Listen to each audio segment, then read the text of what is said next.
The Nationals leader, David Littleproud, joins me from Mildura in Victoria. We're on the Murray today, David Littleproud. And it's interesting, though, because you held all your seats, but in some of those seats, like in the region you are in Victoria, that Nichols for one, there were big swings against your candidates. So I guess you're not being complacent. Is that the way you're looking at it?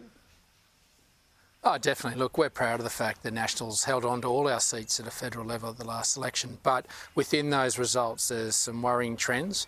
And we could see that in our polling before the election and post the election. And you've got to be honest about it. You've got to face up to it. And if you're not prepared to face up to it, then these emerging threats will escalate and become an even bigger problem for us. So we need to re-engage. And to do that, there's no silver bullet to it. It's actually getting out on the ground. It's listening, learning, understanding and rebuilding that trust. And so this just won't be a one-off. This will be something that the Nationals will be committed to make sure that we can rebuild that trust, particularly with women from 18 to 54 years of age. They're the ones that really did leave us, and young people. And so how we engage with them to face up to what are their challenges and their aspirations, it needs to be real, it needs to be genuine.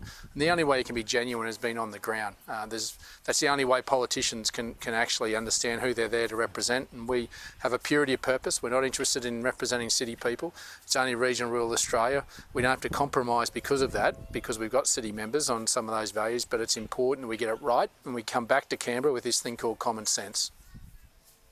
And how are you going about it in terms of the listening tour? Obviously with your local members in various parts of the country, but what is it, just in the pubs and clubs? How are you doing it?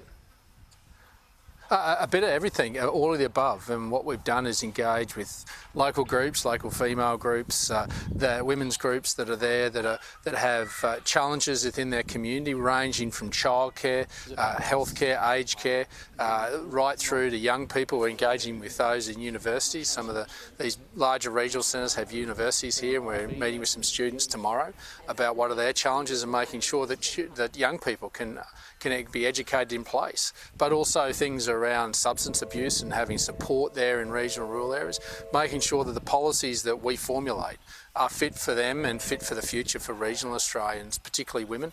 And I think that's about making sure we bring the lens to Canberra on what will shift the dial, and not just on things like child affordability, but availability. I've just come from a childcare centre here in Mildura. There's probably another 100 places that could be filled tomorrow if they had the facilities, but also the staff on the ground. So these are the sort of challenges that we want to listen and learn, understand, and make sure that we have tailored solutions so that we rebuild those trusts.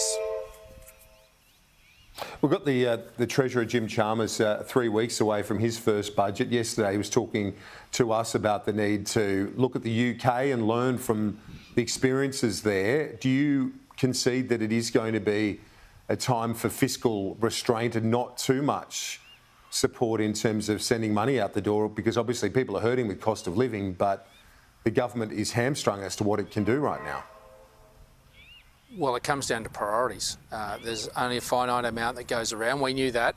We'd got the economy booming during the COVID crisis and post it, and we're proud of what we were able to leave, but we always knew we had to come back down through the gears. But it's about making sure when you bring the economy down through those gears, you do that in a responsible way, understanding the real pressures that are there. Now, we understand they've taken away the fuel excise, but if you're going to take away support to families that are hurting out there at the moment, while interest rates are just powering ahead, and I suspect we'll see another significant rate increase tomorrow, then if you take one measure away, how are you making sure you're supporting another that doesn't send families over the brink? And then you prioritise your spending around ensuring that you continue to try and grow the pie in a responsible way, and that's around infrastructure spend.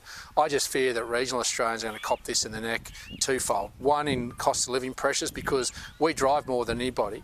The fuel excise coming back on will hurt us more than anybody. There's no other measures in whether that be on food, whether that be on energy costs in particular, that are going to drive down households. Yeah. And then when they're going to rip away infrastructure spend out of regional Australia, we're the ones that are going to wear the brunt of this bill, even though we're the ones that paid the bills during COVID-19 when the rest of the country was locked down.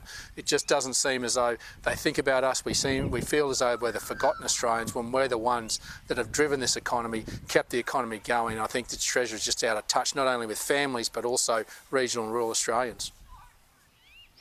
Joining me live from Mildura in Victoria, David Littleproud, the Nationals leader. Thanks for that.